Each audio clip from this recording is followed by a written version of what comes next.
Baik, Assalamualaikum warahmatullahi wabarakatuh. Selamat sore Bapak Ibu dan teman-teman semuanya. Di sini kami dari kelompok 4 akan mempresentasikan materi kami terkait sumber daya manusia. Namun sebelumnya kami mengucapkan banyak terima kasih kepada Bapak Ibu dosen pengampu, Bapak Dr. Andes Pristiono MPD dan Ibu Rahmi Kurniati MPD selaku dosen pengampu mata kuliah Ilmu Lingkungan. Baik, sebelumnya perkenalkan kami dari kelompok 4 dengan anggota saya Arif Fikiansa beserta rekan-rekan saya ada Hayatur Rahmi, Fadila Atika, dan Sri Amanda. Baik,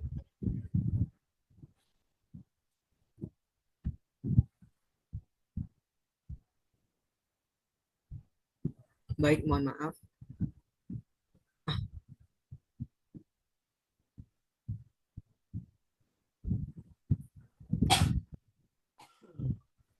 Baik, adapun adapun materi dalam perkuliahan hari ini adalah pengertian sumber daya manusia, kualitas, kuantitas, dan pertumbuhan penduduk, penyebaran penduduk, dinamika penduduk, dan peranan penduduk di dunia.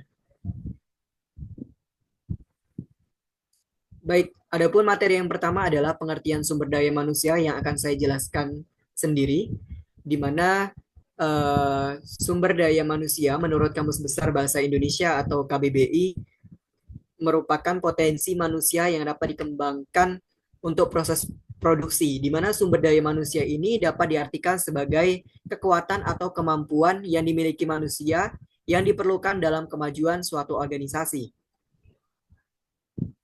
Sumber daya manusia atau yang lebih kita kenal dengan SDM merupakan istilah yang digunakan untuk menggambarkan individu-individu yang membentuk tenaga kerja dalam suatu organisasi, kuantitas atau ekonomi secara keseluruhan. SDM tidak hanya mengacu pada jumlah pekerja yang dimiliki oleh suatu organisasi, tetapi juga merujuk pada keterampilan, pengetahuan, pengalaman, kemampuan, dan kapasitas yang dimiliki oleh individu untuk berkontribusi terhadap pencapaian tujuan organisasi. Dalam konteks yang lebih luas, SDM ini mencakup segala bentuk sumber daya yang dapat ditawarkan oleh manusia untuk mendukung aktivitas ekonomi, sosial, politik suatu bangsa. Kemudian pengertian sumber daya manusia menurut para ahli. Di sini menurut Hadari Nawawi, di mana sumber daya manusia menurutnya ini adalah proses pendayagunaan manusia sebagai tenaga kerja secara manusiawi agar potensi fisik dan psikisnya itu berfungsi maksimal untuk mencapai tujuan perusahaan. Kemudian menurut Haryanja, di mana sumber daya ini adalah faktor yang penting dalam perusahaan yang harus dikelola dengan baik untuk meningkatkan efektivitas dan efisiensi organisasi. Kemudian menurut Hasibuan, SDM merupakan setiap orang yang memiliki kemampuan daya pikir dan fisik yang kemudian diolah menjadi sebuah keahlian. Kemudian menurut Doni Sumarsono, SDM adalah usaha kerja atau jasa individu yang diberikan untuk melakukan suatu proses produksi. Kemudian menurut Handoko, SDM adalah orang-orang yang siap bersedia dan mampu berkontribusi dalam usaha mencapai tujuan organisasi. Kemudian menurut Siagian, SDM merupakan kemampuan, keterampilan, atau keadaan daya pikir yang dimiliki oleh setiap individu yang diorganisasi atau dipergunakan dalam rangka mencapai tujuan organisasi. Kemudian pengertian SDM ini menurut ahli luar negeri. Yang pertama menurut Moses and King Gundu, yang mana SDM ini merupakan pengembangan dan pemanfaatan pegawai dalam rangka tercapainya tujuan dan sasaran individu. Kemudian menurut William R. Tracy, yang mana SDM ini adalah orang-orang yang menjadi staf atau yang mengoperasikan suatu organisasi atau perusahaan. Kemudian menurut Mattis dan Jackson, SDM adalah sumber daya yang merupakan rancangan dari berbagai sistem pada suatu organisasi yang tujuannya memastikan penggunaan keahlian manusia untuk keefisienan. Nah, adapun komponen dalam sumber daya manusia itu adalah yang pertama itu adalah kompetensi dan keterampilan. Kemudian ada pengalaman, kemudian ada kreativitas dan inovasi, kemudian ada motivasi, kemudian kesehatan fisik dan mental. Baik, itulah penjelasan materi tentang pengertian sumber daya manusia.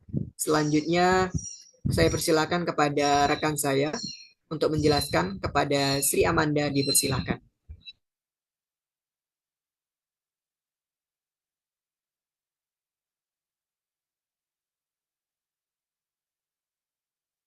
Baik, mohon maaf, eh, kepada Fadila Atika dipersilakan untuk menjelaskan. Baik, terima kasih moderator. Untuk materi selanjutnya yaitu kualitas, kuantitas, dan pertumbuhan penduduk.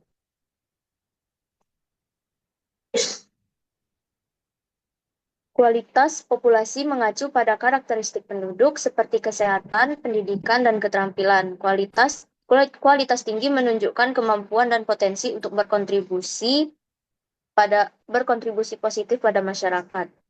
Selanjutnya ada kuantitas. Kuantitas populasi merujuk pada jumlah total penduduk dalam suatu wilayah geografis. Populasi yang besar dapat memberikan keuntungan ekonomi, tetapi juga dapat meningkatkan beban pada sumber daya. Selanjutnya ada pertumbuhan. Pertumbuhan populasi diukur sebagai perubahan jumlah penduduk dalam periode waktu tertentu. Pertumbuhan populasi dapat disebabkan oleh kelahiran, kematian, dan migrasi. Next. Selanjutnya ada faktor-faktor yang mempengaruhi kualitas. Yang pertama ada kesehatan. Kesehatan merupakan faktor penting dalam kualitas populasi. Penduduk yang sehat memiliki kemampuan untuk bekerja, belajar, dan berkontribusi pada masyarakat. Yang selanjutnya ada pendidikan. Pendidikan memungkinkan individu untuk mengembangkan pengetahuan, keterampilan, dan sikap yang diperlukan untuk hidup mandiri dan berpartisipasi dalam masyarakat.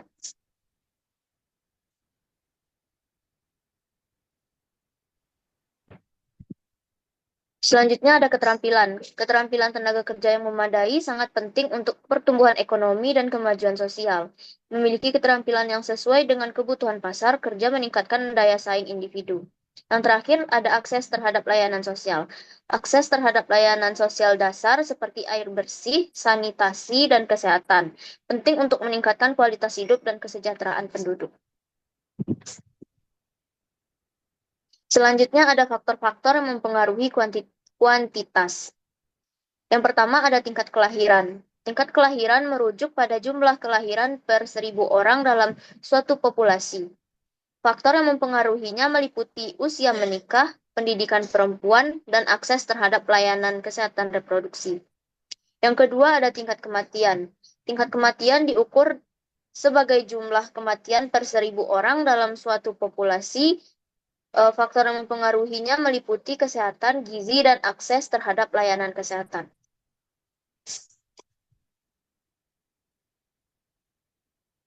Yang terakhir ada migrasi. Migrasi adalah perpindahan penduduk dari satu wilayah ke wilayah lain. Faktor yang mempengaruhinya meliputi ekonomi, politik, dan sosial.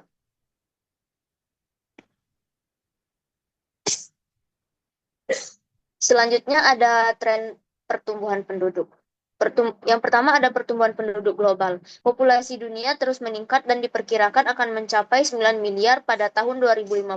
Pertumbuhan populasi terbesar terjadi di negara-negara berkembang. Yang kedua ada penurunan tingkat kelahiran. Di negara-negara maju, tingkat kelahiran telah menurun secara signifikan dalam beberapa dekade terakhir. Hal ini sebagian disebabkan oleh peningkatan pendidikan perempuan dan akses terhadap kontrasepsi. Next. Yang terakhir ada peningkatan usia harapan hidup. Peningkatan usia harapan hidup disebabkan oleh kemajuan dalam kesehatan dan nutrisi. Usia harapan hidup yang lebih tinggi dapat menyebabkan peningkatan jumlah orang tua dan kebutuhan layanan kesehatan yang lebih tinggi. Selanjutnya, tantangan pertumbuhan populasi. Yang pertama ada ketegangan sumber daya. Pertumbuhan populasi yang cepat dapat menyebabkan ketegangan pada sumber daya seperti air, makanan, dan energi. Hal ini dapat menyebabkan konflik dan ketidakstabilan sosial. Yang kedua ada pencemaran lingkungan. Peningkatan populasi dapat menyebabkan peningkatan polusi udara, air, dan tanah. Hal ini dapat berdampak negatif pada kesehatan manusia dan lingkungan. Selanjutnya ada strategi pengelolaan pertumbuhan populasi. Yang pertama, peningkatan pendidikan dan kesadaran. Dengan meningkatkan pendidikan tentang kesehatan reproduksi dan hak-hak perempuan dapat membantu mengurangi tingkat kelahiran. Yang kedua ada akses terhadap layanan kesehatan reproduksi dengan memberikan akses terhadap kontrasepsi, perawatan prenatal, dan layanan kesehatan lainnya dapat meningkatkan kesehatan reproduksi dan mengurangi kematian ibu.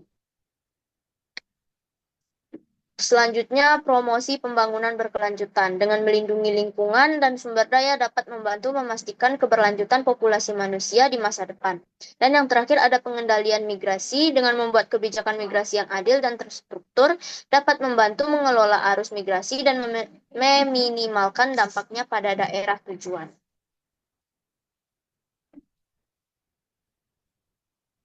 Selanjutnya ada penyebaran penduduk.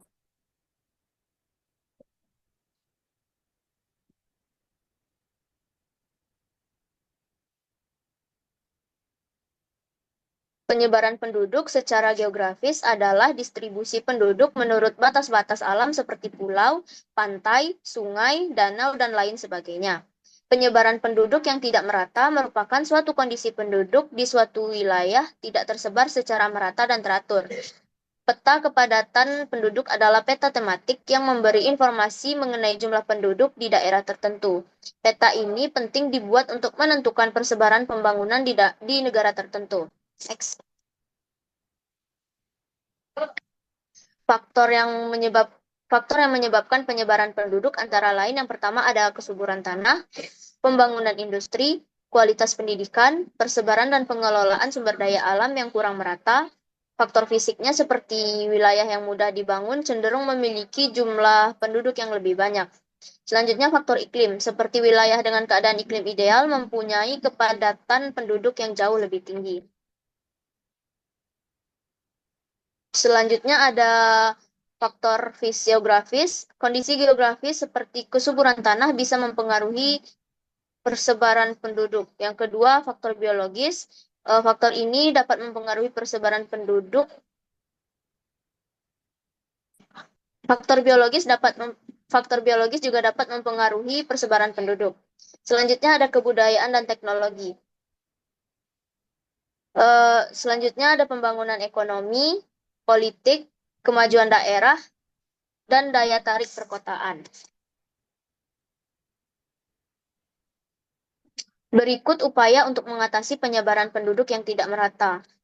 Yang pertama ada program keluarga berencana atau KB. Pemerintah Indonesia telah menerapkan program KB untuk mengendalikan laju pertumbuhan penduduk. Yang kedua memperluas lapangan kerja dengan membuka lapangan kerja di daerah yang jarang penduduk. Selanjutnya program transmigrasi. Menggalakkan program transmigrasi untuk memindahkan penduduk dari daerah padat ke daerah yang jarang penduduk. Yang terakhir ada meningkatkan pemerataan pembangunan dengan meningkatkan pemerataan pembangunan di seluruh Indonesia.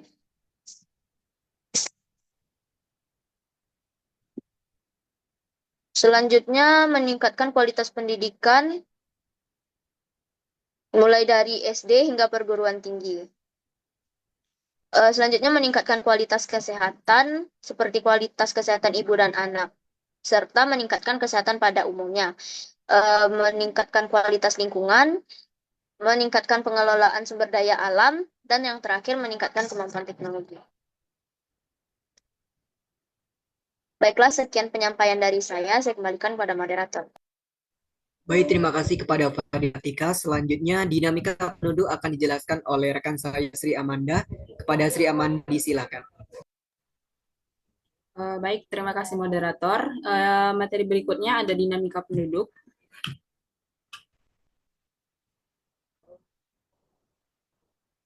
Pengertian dari dinamika penduduk ini adalah dinamika penduduk menjadi serangkaian permasalahan yang berkaitan dengan regulasi penyebaran atas komposisi ketidakmerataan pendudukan, sehingga menimbulkan gejolak sosial serta penyimpangan-penyimpangan dalam tata kelola kehidupan masyarakat. Dinamika penduduk adalah perbedaan atas keadaan penduduk yang ada di dalam sebuah negara akibat dari pertumbuhan dan penyebaran yang tidak merata, sehingga sulit mendistribusikan konsep kebersamaan dalam wilayah dan perwilayahannya. Definisi dinamika penduduk menurut para ahli. Yang pertama itu ada menurut Wikipedia, di mana dinamika penduduk ini adalah cabang sains yang mempelajari ukuran dan komposisi umur populasi sebagai sistem dinamis dan proses biologis dan lingkungan yang mendorongnya, atau seperti angka kelahiran dan kematian, dan oleh imigrasi dan emigrasi.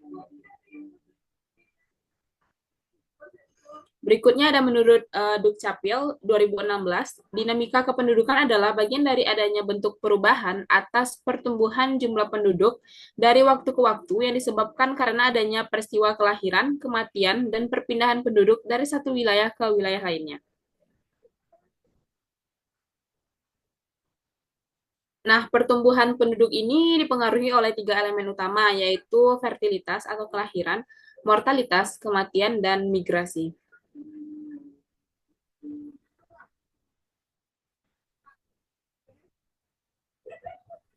Baik, faktor-faktor yang mempengaruhi dinamika kependudukan. Yang pertama itu ada kelahiran atau natalitas, di mana natalitas ini adalah kemampuan menghasilkan keturunan dengan kesuburan wanita atau fertilitas. Yang poin B ada kematian atau mortalitas. Ini nih kematian yang ada di dalam wilayah atau daerah di seluruh Indonesia, di mana kematian ini akan menyebabkan pengurangan terhadap dinamika penduduk. Poin C ada imigrasi. Migrasi adalah perpindahan penduduk yang ada di dalam sebuah wilayah ke wilayah lainnya yang dianggap memiliki kemajuan pesat dalam perekonomian.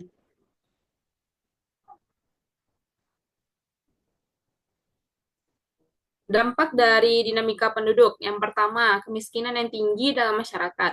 Keadaan ini diakibatkan kurang adanya konsep pembangunan berkelanjutan yang baik. Yang kedua, kriminalitas meningkat. Dampak lainnya yang bisa dimunculkan dari adanya dinamika penduduk ini ialah tingkat kriminalitas meningkat setiap waktunya. Yang ketiga, perencanaan pembangunan sulit terwujudkan. Yang keempat, peningkatan pengangguran. Yang kelima, penurunan tingkat kesehatan. Yang keenam, menurunnya tingkat pendidikan. Yang ketujuh, penurunan kesejahteraan. Dan yang kedelapan, peningkatan kebutuhan pangan dan tempat tinggal. Baik, sekian materi dari saya kembalikan ke moderator. Baik, terima kasih kepada Sri Amanda. Selanjutnya peranan penduduk bagi dunia akan dijelaskan oleh Hayatur. Kepada Hayatur, disilakan. Baik, terima kasih kepada moderator. Di sini saya akan menjelaskan tentang peranan penduduk bagi dunia.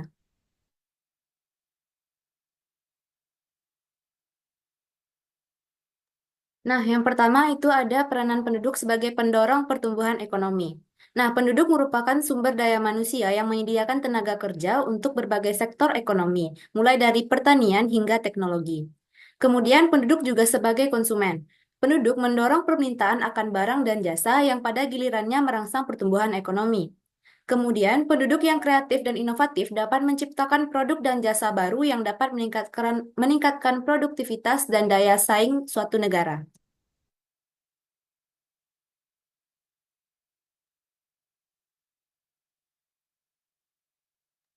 Selanjutnya, penduduk sebagai pembentuk budaya dan sosial. Nah, yang pertama, penduduk berperan dalam melestarikan budaya dan tradisi leluhur, serta menciptakan budaya baru yang memperkaya khazanah dunia. Yang kedua, penduduk membentuk jaringan sosial yang kompleks, yang memungkinkan terjadinya pertukaran ide, pengetahuan, dan nilai-nilai. Yang ketiga, penduduk memiliki hak dan kewajiban untuk berpartisipasi dalam pemerintahan, baik melalui pemilu maupun kegiatan sosial lainnya.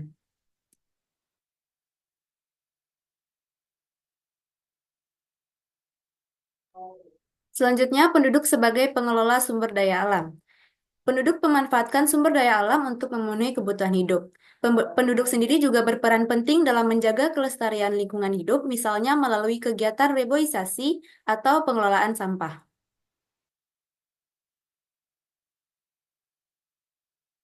Yang terakhir ada penduduk sebagai pendorong perubahan sosial. Penduduk dapat menjadi penggerak perubahan sosial, misalnya melalui aksi demonstrasi atau kampanye sosial. Penduduk memiliki kemampuan untuk beradaptasi terhadap perubahan lingkungan dan sosial yang terjadi. Mungkin hanya sekian materi yang dapat saya sampaikan, saya kembalikan kepada moderator.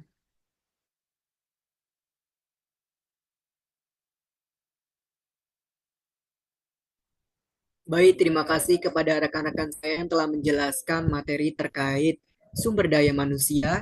Di sini kami membuka sesi kritik dan saran serta penambahan materi dan pertanyaan. Silakan kepada teman-teman yang ingin berikan kritik dan saran, penambahan materi serta pertanyaan, silakan disampaikan di WA Group. Mungkin itulah presentasi dari kelompok 4. Kami mohon maaf jika dalam presentasi terdapat banyak kekurangan. Saya selaku moderator mewakili rekan-rekan semuanya mengakhiri. Wassalamualaikum warahmatullahi wabarakatuh.